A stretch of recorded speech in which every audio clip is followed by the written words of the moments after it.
season of seminars, with our first one being the gut microbiome and chronic pain. We have two amazing speakers, Dr. Anna Taylor and Dr. Amir Minerbi, who will be presenting today. Before we get started, I'd like to do just a quick land acknowledgement. I would like to acknowledge and pay tribute to the traditional territories of the peoples of Treaty 7, located in the heart of southern Alberta, which include the Blackfoot Confederacy, comprised of Siksika, Piikani, and Kainai First Nations. That's Tsuut'ina First Nation and Stoney Nakoda, including the Chiniki, Bearspaw, and Goodstoney First Nations. The city of Calgary is also home to the Métis Nation of Alberta, Districts 5 and 6. The University of Alberta, its buildings, labs, and research stations are primarily located on the territory of the Cree, Blackfoot, Stoney, Iroquois, Ojibwe, and Ojibwe lands that are now known as Treaty 6, 7, 8, and the homeland of the Métis. The University of Alberta respects the sovereignty, lands, histories, language, knowledge systems, and cultures of all First Nations, Métis, and Inuit nations. Before we get started, I'd also like to let everyone know, if it's your first time joining us, that our seminars are recorded just for the presentation period. However, for the question period scheduled at the end of the seminar, recordings will be turned off. And we do that to encourage a brave space for open and honest dialogue. Perfect. And then I'd like to introduce our speakers for today. So our first speaker is Dr. Anna Taylor. She is an associate professor at the Department of Pharmacology at the University of Alberta. She holds a Canada Research Chair in Pain and Addiction and the Alberta Cancer Foundation Chair in Palliative Care. She completed her doctoral degree at the McGill Pain Center, followed by postdoctoral training at the University of California in Los Angeles in the NIH-funded Opioid Research Center. Her expertise spans the fields of opioid addiction and chronic pain. Dr. Taylor's research program engages a broad range of disciplines, including pharmacology, microbiology, genetics, and animal behavior, to provide mechanistic insight into how the brain contributes to pain and addiction. Her research strives to understand how chronic pain changes brain circuits and whether these changes alter the effects of opioids. She explores strategies to improve opioid efficacy while minimizing addiction risk. And finally, she is developing novel therapies to treat pain without abuse liability. And this research comes at a very critical juncture where safe and effective chronic pain management is increasingly challenging amidst the opioid overdose epidemic. And secondly, our second speaker will be Dr. Amir Minerbi. Dr. Minerbi is the director of the Rambam Institute for Pain Medicine, and he's also an assistant professor at the Faculty of Medicine at the Technion Israel Institute of Technology. A graduate of the MD-PhD program at the Ruth and Bruce Rappaport Faculty of Medicine, Dr. Minerbi subsequently completed his residency programs in family medicine and pain medicine at the Rambam Institute for Pain Medicine. He also completed a clinical research fellowship at the Alan Edwards Pain Management Unit at McGill University Health Center in Montreal. Dr. Minerbi's research focuses on the role of the gut microbiome in chronic pain. His lab studies the composition of the gut microbiome in various pain conditions, the mechanisms of action that allow gut bacteria to play a causal role in chronic pain, and the clinical applications of gut bacteria in the diagnosis and treatment of chronic pain. So without further ado, I would like to pass it off to our first presenter, Dr. Taylor.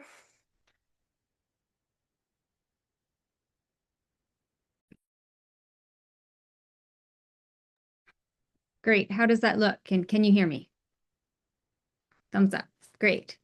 Well, thanks very much for the introduction, and thanks for the invitation to speak to you today. It's, a really great honor to be able to participate in these events hosted by the Alberta Pain Research Network. I think this is a fantastic organization, and really happy to kind of contribute here.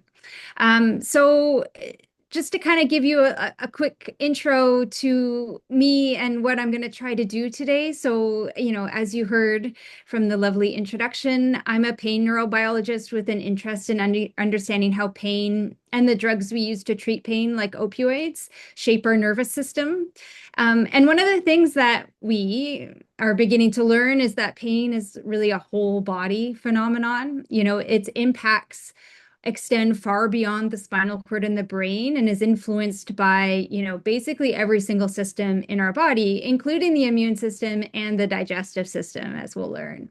And so today's, whole seminar is focused on the gut microbiome, but I do know that I think we tend to draw a diverse audience to these types of events, which I think is fantastic. But so given that, I thought I would devote really the first part of my talk to a general introduction to the gut microbiome and give you a little bit of background on the tools and also some of the caveats associated with the study of the gastrointestinal tract, particularly as it relates to the nervous system.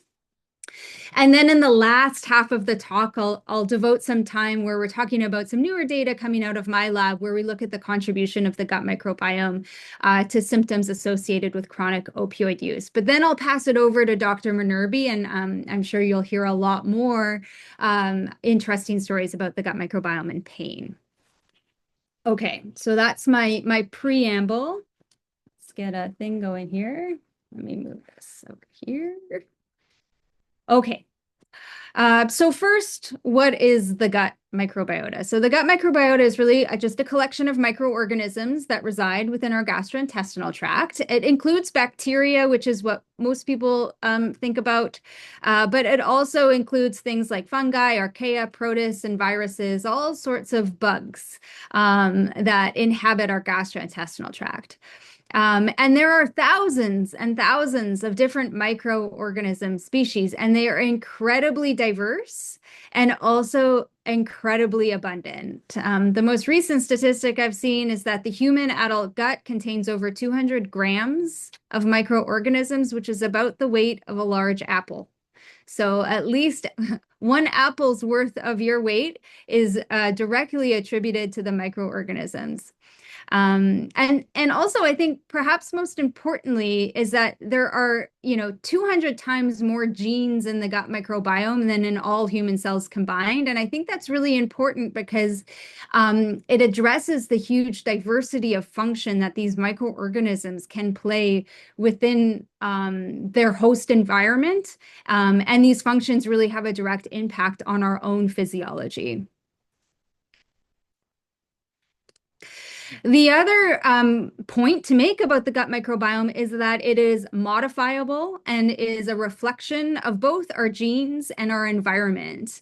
So our environment, for example, the things we eat, where we live, all of these things are known to change the gut microbiome composition, and this can change over our lifespan. There are also other things like stress and drugs and diseases, which can also influence the gut microbiome and may kind of tie into the effects of the gut microbiome that extend outside of the gastrointestinal tract and to our brain.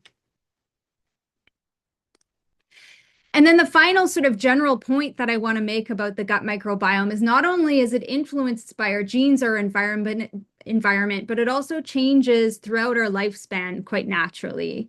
And so, when we are born, we are essentially born sterilely. In utero, there's no microorganisms that exist, but you begin to acquire your first microorganisms during delivery. But typically we have a fairly low bacterial diversity during the first 2 years of life, which you can kind of see here. And then we sort of acquire this diversity through the exposure of our environment and the foods we eat. And it stays relatively stable during our adult life, but then begins to decline again as we age. And this reduction in bacterial diversity is probably a reflection of the changes in our gastrointestinal tract as we age. There's changes in acidity and gastrointestinal motility and things like that. Our diet tends to change as we enter older, sort of later in life, as well as medications and diseases can also impact this. And this reduction in bacterial diversity, particularly in older life, is thought to really leave people susceptible to certain types of infections and exacerbate certain types of diseases. Okay, so that's my sort of microbiome 101. But of course, this is a pain forum. We're interested in fundamentally the nervous system, which is where pain comes from. But there's really this well, I would say a recent idea, but it's not. It's actually a very old idea, but has garnered recent attention, is the idea that the gastrointestinal tract and the brain are intimately linked. So we know that there is this sort of bidirectional relationship between the gastrointestinal tracts and the microbes that exist within this gastrointestinal tract and the way the brain functions. And this crosstalk can involve various sort of signaling pathways that would include the immune system. It also includes the vagus nerve, endocrine signaling, and there's also sort of the nervous system, like the enteric nervous system. So there is this really rich superhighway of information that flows between the gastrointestinal tract and the brain. And so, as I mentioned, this idea that the gut and the brain are connected is not new. And probably most of you have this sort of intuitive knowledge that this is true. Certainly, we know that, if you're feeling nervous or stressed out, this can manifest as GI symptoms. We also know that if you're feeling hungry, this can exacerbate psychological stress. So there is this kind of connection, quite obviously, between what our brain is doing and what our gut is doing. Theodore Escherich is one of the first clinician scientists to really study the gut microbiome. He made the first discovery of bacteria, which happened to be E. coli, in the gut of healthy children, and this was in the late 19th century. And he was really, inspired an area of study which acknowledged that bacteria play likely an important role in the function of the gastrointestinal system, which has now evolved into this incredible diversity of research, which has associated changes in the gut microbiome to many different types of brain diseases. We now know that there are changes in the gut microbiome that are associated with diseases you might think like obesity or irritable bowel syndrome. There is clear, obvious connection to the gastrointestinal tract there. But we also know that there are changes in the gut microbiome associated with many psychiatric disorders. It's been associated with autism, neurodegenerative disorders like Parkinson's, and things, and of course, pain. And so we're really at this incredible sort of time in history where there is a huge amount of enthusiasm for the contribution of the gut microbiome to many of these sort of central nervous system diseases. But before we go any further, always like to take a moment for a sober second look or a word of caution with all of this enthusiasm. Because while I do think that the gut microbiome is incredibly important with how the brain functions, I think this sometimes can be overhyped in a way that's not very helpful. And so I use this example often to kind of illustrate this problem. And so this was a study that I'm showing on the left here is a brain imaging study. This was done actually out of my old alma mater, UCLA. And so what they basically did was take human women, healthy women, and put them in an fMRI scanner to image what their brain was doing. And then while they were in the scanner, they showed them sort of emotionally evocative images. These are pictures of people making sort of angry faces or, pictures that are kind of gross to look at. So it evokes an emotional response. And what they found was that within this population of women, some people had a really exaggerated emotional response to these images, and other people's had a more tempered response. And this could be sort of parcellated into brain signatures. So there were those that had a certain brain signature that was more muted and one that was more enhanced. At the same time, they took fecal samples from these patients to be able to assess the gut microbiome.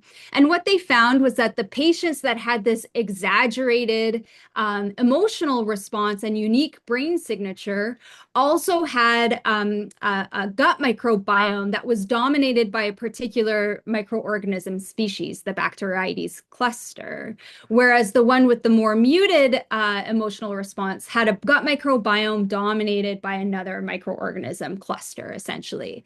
And so, they wrote the paper, and to the author's credit, interpreted the data appropriately in that there was this correlation between the gut microbiome and the emotional response and brain signatures in these women.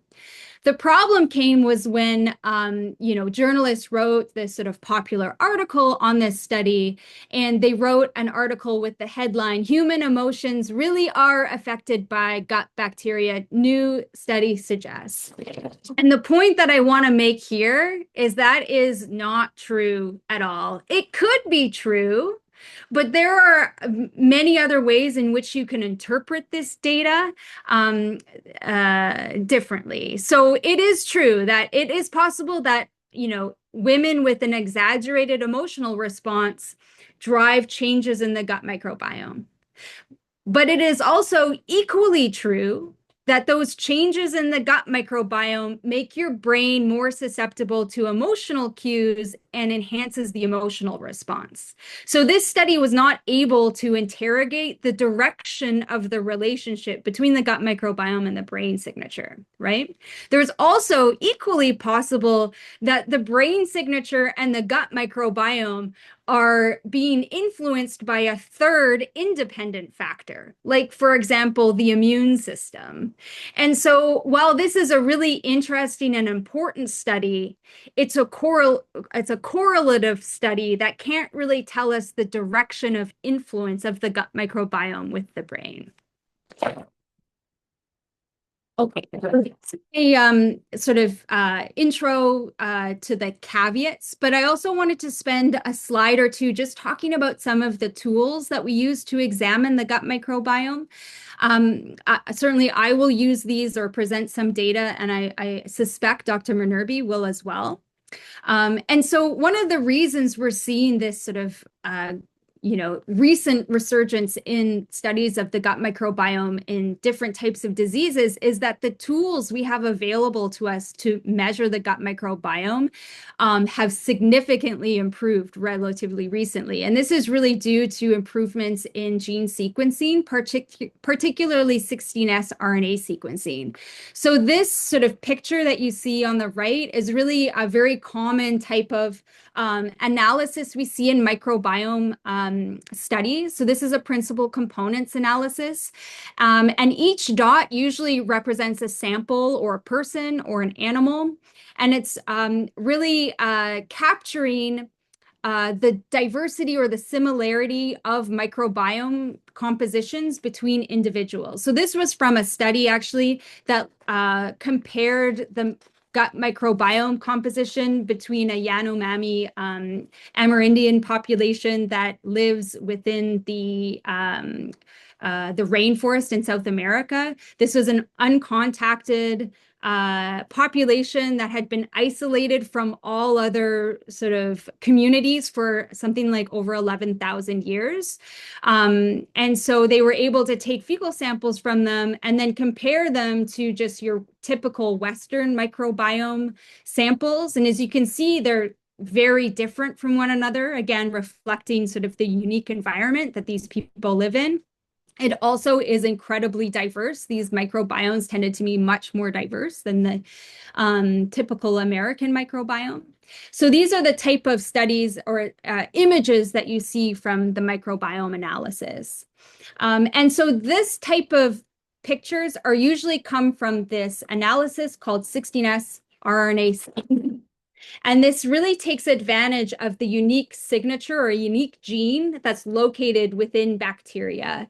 And so this takes advantage of the 16S ribosome that is located within all bacteria.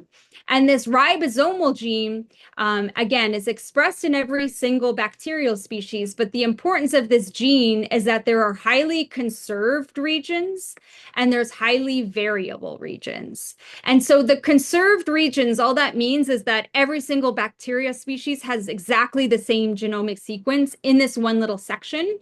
And the variable regions are the regions that are unique to every single species. And really, just to kind of give you the general summary of this, is what this means is that you don't need to sequence the entire genome of thousands and thousands of species in order to measure the gut microbiome. All you need to do is measure this tiny little fragment of the highly variable region in order to give you a measure of which bacteria are present and at which abundance. So you can then kind of, as you can imagine, you're measuring thousands and thousands of bacteria. So you get an Excel sheet with thousands and thousands of lines, and they each have an abundance measurement. The amount of data you can generate from this is quite profound. And so there's different ways, tools that we use to kind of manage that data. One is the principal components analysis. Basically, you kind of cluster the data based on sort of new set of orthogonal variables that contain the same information as the original set, but just kind of condensed and simplified. And really all you're looking at is whether or not samples are similar or different from one another. So dots that are closer together are more similar, and dots that are separate from one another are more different. And then the last tool I just want to prime you to, because I think you'll certainly see it in my talk and in others, is the other types of tools we can use to interrogate the causality of the gut microbiome. And really for here, we really turn to animal models to be able to answer those questions. And one of the common animal models is the germ-free animal. So this is an animal that's raised usually in these special facilities where they're born by cesarean section into this sort of sterile environment. So they are raised completely germ-free. They don't have any microorganisms located in their body at all. So this allows you to ask the simple question, do you need a microbiome for a certain phenotype? And then they're also a great model to be able to recolonize with either specific bacteria species you think are important, or you can take samples from either other animals with a specific phenotype, or even humans with a particular disease or phenotype, and recolonize it into these germ-free animals to see whether that's sufficient to produce the behavior or the phenotype, the signature that you think is important. And so these types of approaches are really, really important and powerful to be able to interrogate the causal contribution of the gut microbiome to whatever sort of disease you need. Okay. So in the last few minutes, I just thought I would give you kind of a flavor of some of the data we've been working with in my lab. So as I mentioned, I'm a pain neurobiologist, but I'm also an opioid pharmacologist, and I'm interested in how opioids alter the nervous system, particularly in the context of pain. And one of the things that we know is that when you use opioids over a long period of time, you develop a number of symptoms. And one of those symptoms is opioid-induced hyperalgesia. And this is really this paradoxical increase in pain when you take an opioid for a long period of time. So of course, we know that opioids are really powerful analgesics. They typically block pain. But if you take it for a long enough period of time, you actually exacerbate or can enhance the experience of pain, particularly when the opioid is gone, so when you're in withdrawal. We can see this effect even in animals, and it's quite easy to model. So we have our mouse model, and all we do is inject morphine, a typical opioid, over several days. This kind of really, in an accelerated way, captures what people who might receive opioids for long periods of time experience. And then after a few days of opioids, we then stop giving them any opioids, and they're in withdrawal. And what we can see is, particularly in this withdrawal phase, we have several measures of measuring their thermal or their sensitivity to pain. And basically all you can see is that when they're in this withdrawal period, they're hypersensitive. They're what we would call in pain. We've also sort of looked at their exploratory behavior in sort of thermal zones, so in hot zones and cold zones. And on the right here is an animal that has received opioids and is in withdrawal. And I hope you can see, so this is a heat map from up above of where the animal is exploring, and the opioid treated animal doesn't like to spend as much time in those hot and cold zones. So they are indeed hypersensitive. We can induce this opioid-induced hyperalgesia. But then the next question we wanted to ask is sort of what's causing that hyperalgesia. And the other thing we know about opioids is that they really impact and hammer the gastrointestinal tract. So when you take an opioid, it slows the gastrointestinal tract. And when you're in withdrawal, you actually have this rebound activity where the motility increases. And so this is what we're showing here, is that this is looking at gut transit time. So basically how long it takes something to pass from the mouth out the anus. And you can see that in animals treated with opioids and in withdrawal, the gut transit time is much faster. And at the same time, and perhaps not surprisingly, that change in gut motility is reflected in a change in the composition of microbes that exist within the gastrointestinal tract. So this is looking at sort of the gastrointestinal tract of our animals before we give them any drug. So they're pretty homogeneous. They start in the same sort of spot. And then when we treat them with opioids and let them go in withdrawal, you can see that they're quite separate from one another. And then over the weeks where they're still sort of coming off the opioid, the microbiomes kind of slowly merge back together. But the other thing I wanted to point out, because of course we can look at the different bacteria that make up this diversity. And one thing is that even though it kind of looks like they're merging back together, the microbiome composition is actually undergoing sort of massive transformations even in this week, because the types of bacteria that make up the gut microbiome in that first day of withdrawal are actually are microorganisms that prefer a slow moving gut. I have my labels switched here, I'm sorry. But so this is sort of microbiome that's typical of a compacted gut, which makes sense, right? Because they have been on opioids for a number of days. Whereas in day 7, when they've now been in withdrawal for a few days, this is a microorganism that tend to favor this fast moving gut. And so really just the point that I'm making here is that there is this massive transformation in the gut microbiome in animals treated with opioids. So the next question is, who cares, right? Why do we care about the gut microbiome when fundamentally we care about pain, and pain is a central nervous system thing? And so the last point I want to make here is that what we know is that pain and even opioids on a short term are normal and expected things that happen in our nervous system. So it's kind of like one of those everyday things that we all experience. But when you're in pain for a long time, or if you experience opioids for a long time, it engages adaptations in our nervous system that essentially etches the experience of pain into our nervous system. And so there are sort of synaptic changes that happen all along our nervous system the longer we're in pain or the longer we take opioids. And one of the critical cells that are really important in mediating those synaptic changes is the immune system, and particularly the immune cells within our spinal cord or in our brain, microglia.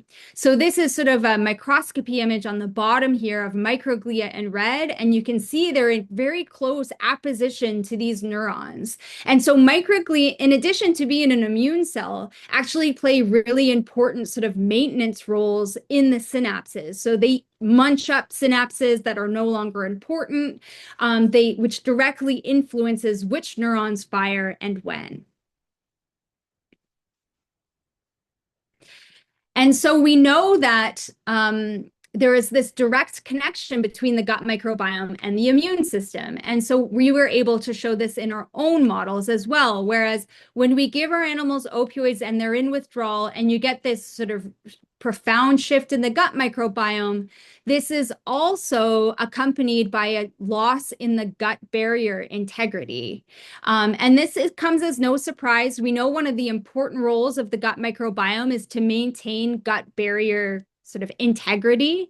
And when you lose those important gut barrier microbes, you get this sort of loss of a barrier and a leaky gut. And then things that are in your gut that are supposed to stay there are able to pass into your circulatory system and can set off this sort of inflammatory response within your whole body. And so indeed, we see that with opioids as well. We see this breakdown in gut barrier. We can see signals of inflammation, not only in the colon, like locally within the intestines, but also systemically in the spleen. We see increases in these inflammatory cytokines. And we also see indicators of inflammation in our spinal cord. When we're looking at what our microglia are doing, we're actually seeing an increased expression of CD68 in these animals, and which indicates that these microglia are more phagocytic. So they're really eating things up faster in overtime, suggesting they may be really playing a role in etching that pain experience. And so the last experiment I'll show you is, again, most of what I've shown you so far with the gut microbiome has been correlative, in that we see changes in the gut microbiome and we also see all these other changes. But we really wanted to ask whether those two things were linked. So we went back to our animal model, which is these germ-free mice that are raised without a gut microbiome. And we asked the very simple question, can they develop an opioid-induced hyperalgesia? So the first sort of just control we did was to make sure that the loss of the microbiome doesn't change their sensitivity to opioids just in general. So we looked at the analgesic effects and generally, so the take-home message here is that opioids work just fine in the germ-free animals on an acute level. But then the last question we asked is, do they develop hyperalgesia? So we treated the animals again for 4 days and then looked at them in withdrawal. And in the first day of withdrawal, you can see that both the conventional and the germ-free animals developed pain hypersensitivity. So the take-home message here is you don't need a microbiome to develop opioid-induced hyperalgesia. But the thing that we found that I think is important is that while in our conventional animals, the hyperalgesia lasted between 1 to 2 weeks after withdrawal, whereas the germ-free mice recovered to sort of normal non-pain states within a couple days. And so from this, we think that the microbiome, while not necessary to develop opioid-induced hyperalgesia, likely exacerbates it and makes it more difficult to bounce back from it.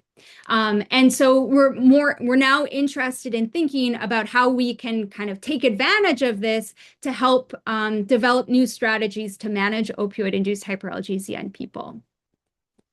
So from this, I'll just give a really quick summary of what I just told you is that, our brains and our gut are closely linked.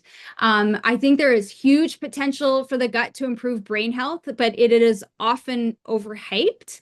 I remain cautiously optimistic that I do think that there's going to be meaningful discovery and interventions that come from this study, but I do think a lot of skepticism is warranted. And then finally, I showed you some of our early evidence that opioids profoundly alter the GI tract and that we think that therapies targeting the GI tract may be important for improving opioid analgesia and mitigate symptoms of chronic opioid use. So that's it. I just wanted to say thank you to everyone and highlight 1 or 2 people that had done a lot of the work. Really, all of the work that I showed from my lab was spearheaded by my PhD student, Julia Nichols, who's right here. She did all the hard work to generate this data and also the funders who have supported this work. So thanks very much. Thank you so much, Dr. Taylor, for the really interesting talk. We'll just ask that anyone, if they have questions, please save them for the end or feel free to type them in the chat and Margaret and I can read them out at the end. And we'll pass it over to Dr. Minerbi.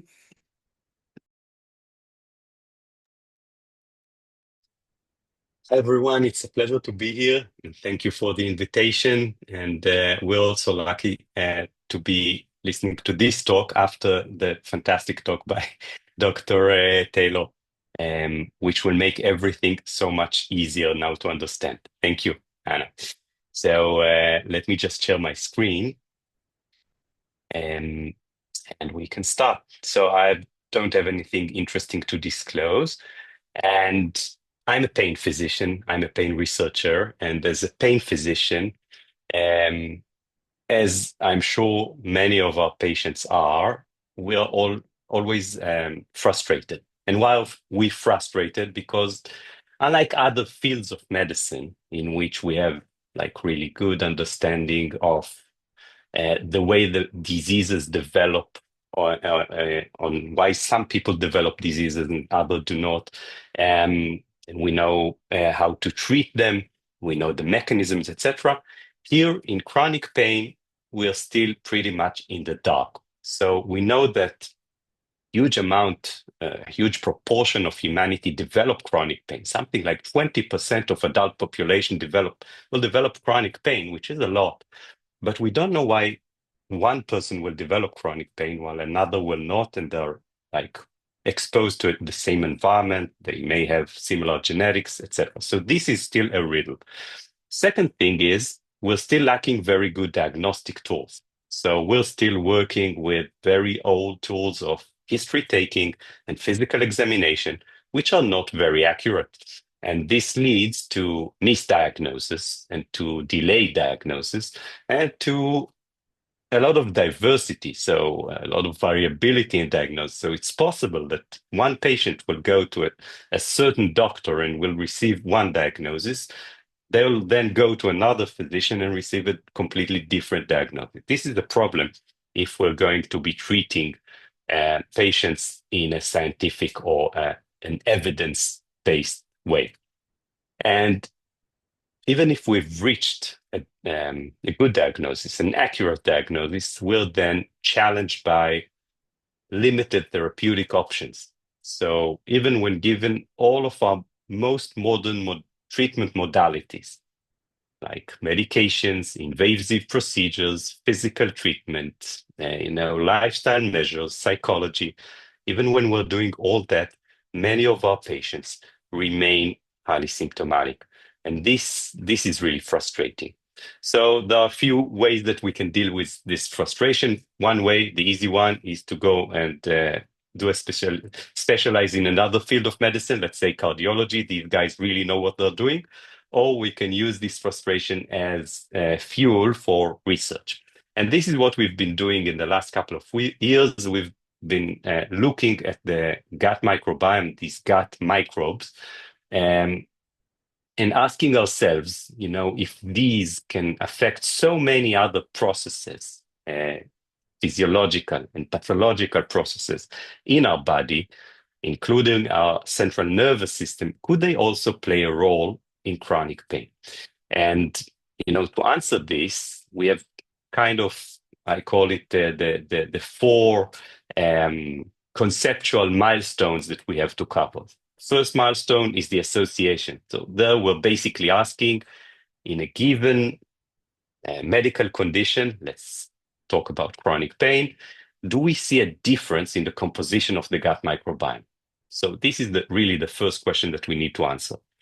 If we can answer that question, if we can demonstrate that in chronic pain patients, there are different gut bacteria, then we can ask questions about causation. So do these bacteria actually cause chronic pain, or are they caused by chronic pain? Let's say that chronic pain patients, they eat differently, they are active in a different way, they live in different environments, so they have different genetics, or another factor that we cannot even consider.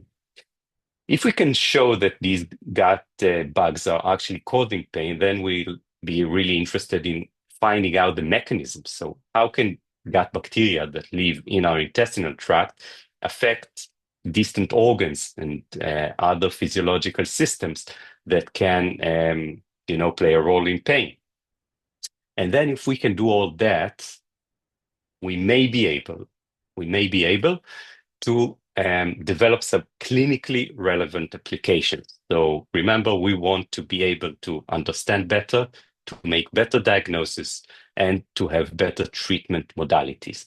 And this is kind of the main aims that we've been setting to ourselves, and I'll walk you through them really quickly.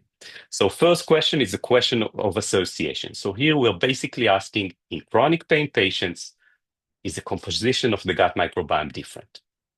So this project was done at the Allen Edwards Pain Management Unit in McGill in Montreal, and then we did it during my clinical fellowship there, and it was under the supervision of Dr. Yoram Shir and Dr. Marianne Fitzcharles.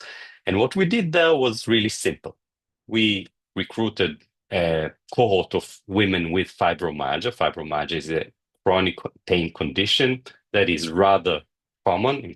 It affects something like 4 to 6% of the adult population, more women than men.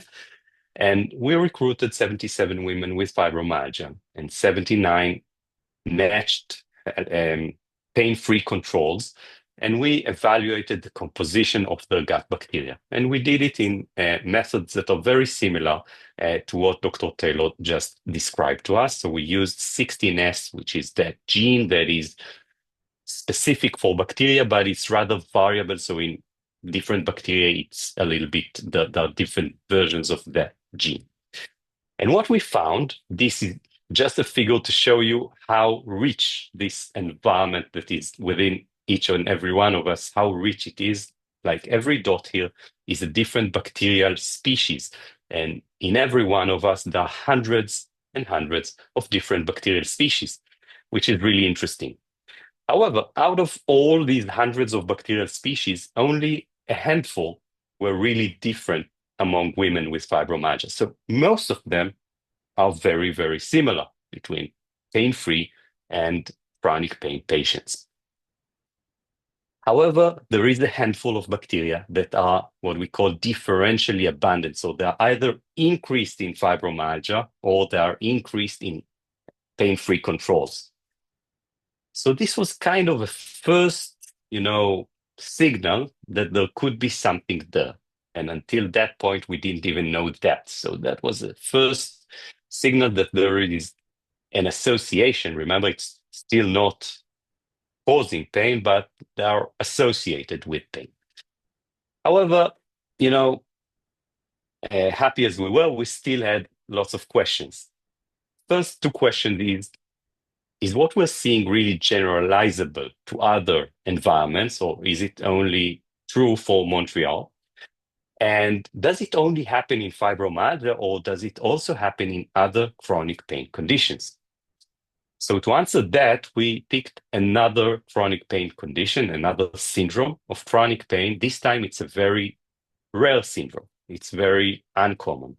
It's called complex regional pain syndrome, and it's a very, very strange condition in which one of the limbs, it could be a hand or a foot, usually following very mild injuries. It could be like a sprained ankle or a fracture in our arm or something similar, which most people will recover from completely, but a very small group of patients will develop chronic pain condition that's called CRPS, complex regional pain syndrome, which looks something like that picture. So the limb is swollen, it changes colors, it can be red and blue, and mostly it's really, really painful. It's exquisitely painful to the level that these patients cannot tolerate the touch of fabric. They cannot wear clothes over that limb. They have difficulty in washing that limb. And for example, they have to have the fingernails or the toenails trimmed under general anesthesia, which is what we do at the pain unit, among other things. So it's really a debilitating condition. We don't have very good treatment options for that. We have all of the things that I told you about before, so medications, invasive procedures. We even implant spinal cord stimulating devices. But some of these patients have such severe pain that they choose to have that limb amputated. So this is really a riddle. So what we did was very similar. We recruited 50 patients with CRPS, 50 matched pain-free patients. And when I say matched, they were the same sex, age, and ethnicity. and we evaluated the composition of the gut microbiomes. And very similar to what we saw in fibromyalgia, we found that only a handful of bacteria are different in CRPS. Some are increased in CRPS, some are decreased in CRPS. And these bacteria, while they were not exactly identical to the ones that we found in fibromyalgia, had different functions. So there were similar bacteria. So this kind of answered maybe the question of, does it happen also in other pain conditions? Seems to happen in other pain conditions. Since then, others have investigated other pain conditions such as migraines and other conditions and found similar findings. However, in this study, we were also interested in asking, is it specific for the region in which we are looking? So these 50 or 100 participants were recruited in Haifa, where I work now, in Israel. We recruited 20 other participants in Montreal. Again, CRPS and healthy controls. And what we found is what we found was that if we trained a machine learning algorithm to identify, the bacteria that are specific for CRPS patients, that algorithm was able to diagnose CRPS in the patients in Montreal. So that means that we have a fingerprint of bacteria that is specific, that is unique to CRPS, and it's independent on the environment. So the same changes that we see in Haifa are the changes that we see in Montreal, which is arguably a very different environment, different nutrition, different ethnicity, etc. So this was really a more encouraging signal that what we see could be, wider. It could be related to chronic pain in general. We cannot make that, claim yet, but it's a signal, and that it could be independent on the environment, which is also encouraging. So our first conclusion, or the answer to the first question, is that the gut microbiome composition seems to be altered in humans with fibromyalgia and CRPS, and that these changes seem to be independent on the environment. So they happen in Israel, they happen in Canada, and since then we've done some more studies on other pain conditions in North America and in Asia, and have seen similar results. So the question of association seems to be at least in part resolved. But the really interesting question is, are these changes the chicken or the egg? So are they causing pain or are they caused by pain? And to answer that, we really need a different system. And Dr. Taylor described really nicely that system of germ-free mice. And these experiments were done in collaboration with Dr. Arkady Khutorsky and Dr. Wei-Ha Tsai in McGill. And what we did there was we used a model of germ-free mice, which are mice that do not have a gut microbiome, and we transplanted gut bacteria from fibromyalgia patients or from healthy controls, healthy humans, into these mice and watch what happens to these mice. So you've seen how these mice are raised. They are raised in completely sterile environment. They do not have any, do not come in contact with any bacteria until we transplant them. And what happens then is that if we transplant bacteria from healthy individuals, and what we see here is how sensitive these mice are to pain, or not even to pain, to pressure. So we put a little bit of pressure on the paw, and we see how much pressure is needed for them to withdraw the paw. So the lower it is, the more sensitive these mice are. So you see that when we transplant bacteria from healthy individuals, their sensitivity does not change. However, when we transplant bacteria from fibromyalgia patients, this is what happens.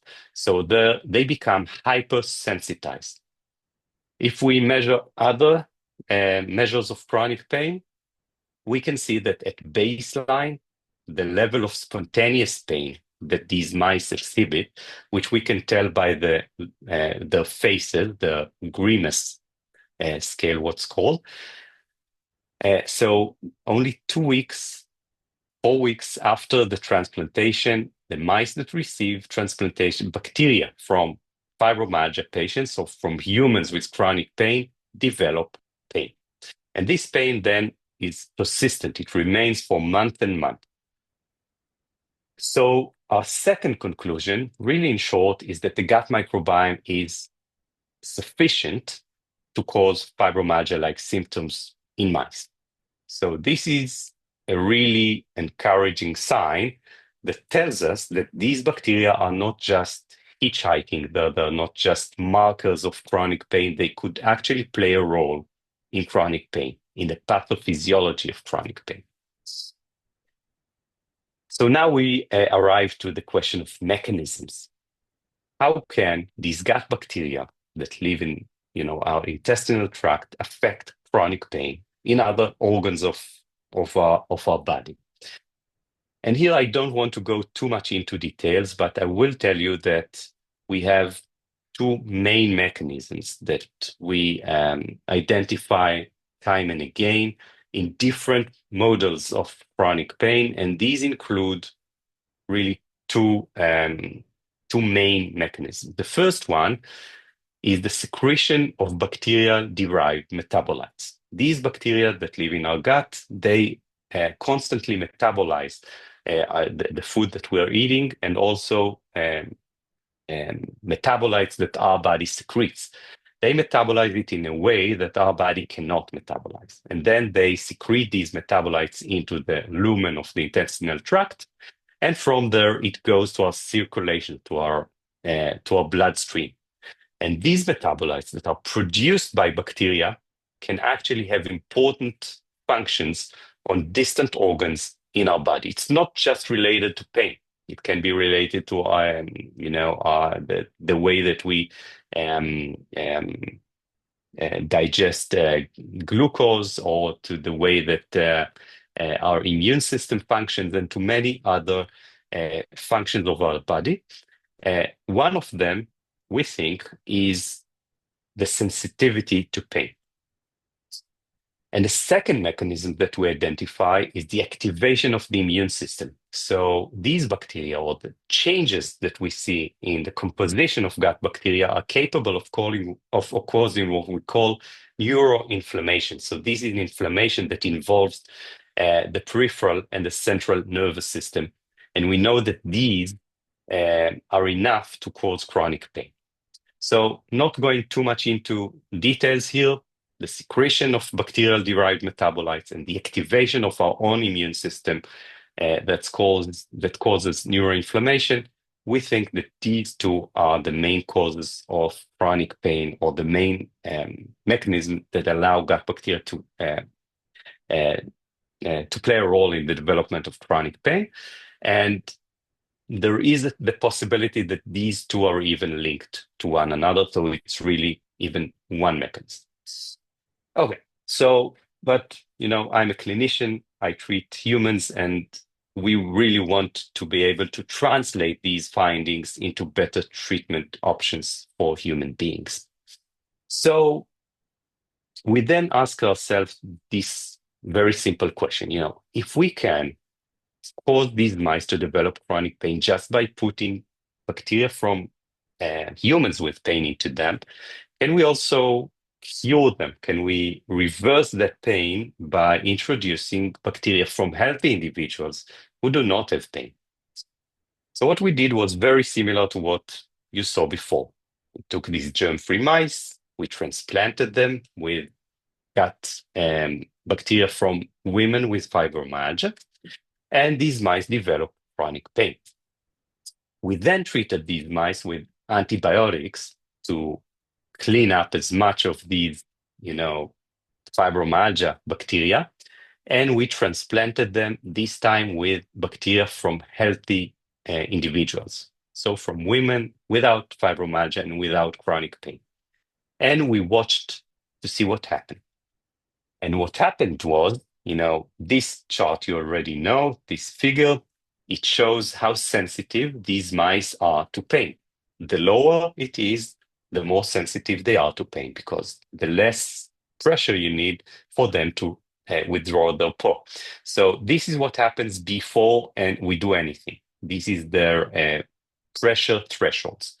After we transplant them with bacteria from pain patients, their pain thresholds drop. This means that they are now sensitized to pain. Now we treat them with antibiotics and with bacteria from healthy individuals, and what happens is this. So their pain reverses completely in as little as 2 to 3 weeks. They are no longer pain sensitized. Now, it's interesting to note that this does not happen if we treat them with, just placebo. And it only partially happens if we treat them with antibiotics. So if we only give them antibiotics, some of the pain is reversed, but you can see that this is not full. And it's also transient, so the pain will come back. Okay, so we see that we can cause these mice to develop pain. We can then reverse that pain in the mice by introducing healthy bacteria. And now the next obvious question is, can we do the same in humans? So humans are not mice. What we see in mice is not usually replicated in humans, but we had to try. We had to try because our patients are really in a lot of pain, and many of them are, refractory to the conventional treatments that we give them. So, and we also know that gut bacterial transplantation, or fecal microbiome transplantation, what is called FMT, is a very safe procedure. It's used in other fields of medicine, for example, in infectious conditions like colitis. And we know that there's a lot of experience, including in our institute, and we know that we figure that if it doesn't help, it probably wouldn't cause any damage. So we had the ethics approval to do that, and we recruited 15 women with severe refractory fibromyalgia. That means that they had severe pain that was resistant to at least 3 lines of treatments that we tried. And we also recruited 3 healthy donors that had to go through very strict screening tests to be eligible to donate fecal microbiome. And we prepared encapsulated fecal microbiome transplantation caps from the donations. And this looks something like that. And here you can see Rana, who was the master student who was responsible for this project. And she's working in an anaerobic chamber because most of these bacteria are really, really sensitive to oxygen. So it's enough to have a few molecules of oxygen and they will not be able to live. And this kind of representation you've seen before, and this really tells us how similar the compositions of the gut microbiomes are. So in here in the center, you can see the 15 participants before treatment. So these are fibromyalgia patients. And these 3 blue dots are the donors. So it doesn't tell us much, but it does tell us that the composition of the gut microbiome of the fibromyalgia patients was kind of similar. They were similar to one another, and our donors were very dissimilar, both from the fibromyalgia patients and from one another. And this reminded me of the beginning of the book, Anna Karenina by Tolstoy. He writes there that all happy families are similar, and each unhappy family is unhappy in its own way. And you can see that all fibromyalgia patients have similar gut microbiomes, and all healthy donors are dissimilar in their own way.